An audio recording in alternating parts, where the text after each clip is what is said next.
आज का प्रेरक प्रसंग बाज का शिकार। आइए सुनते हैं इस खूबसूरत प्रेरक प्रसंग को। बाज के बच्चे ने अभी अभी उड़ना सीखा था।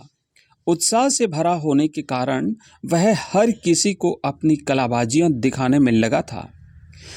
तभी उसने पेड़ के नीचे एक सूअर के बच्चे को भागते हुए देखा। माँ, वो देखो सूअर, कितना स्वादिष्ट होगा ना, मैं भी उसका शिकार करता हूँ। नहीं बेटा, माँ बोली, अभी तुम इसके लिए तैयार नहीं हो।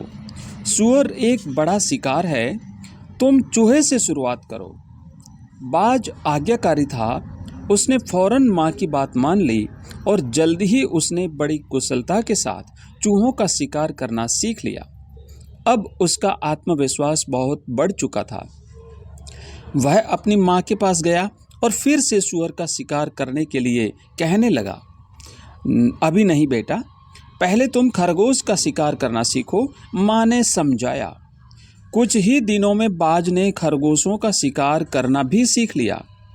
उसे पूरा यकीन था कि अब वो अपने पहले लक्ष्य सूअर को जरूर मार सकता है और इसी की आज्ञा लेने वह माँ के पास पहुंचा।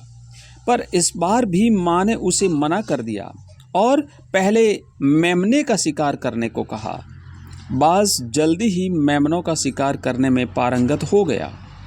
फिर एक दिन वह अपनी माँ के साथ यूं ही डाल पर बैठा था कि एक सूअर का बच्चा उधर से गुजरा।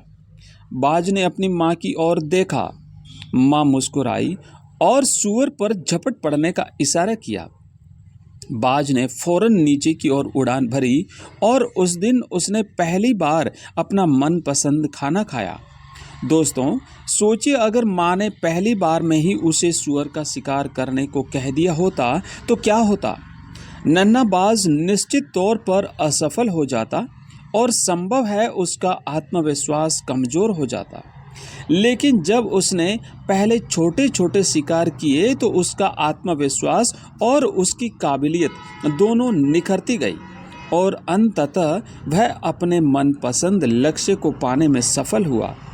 इस प्रेरक प्रसंग से हमें शिक्षा मिलती है कि बाज की ये प्रेरक प्रसंग हमें अपने बड़े लक्ष्य को छोटे छोटे आसान हिस्सों में बांटकर उसे पाने की सीख देती है।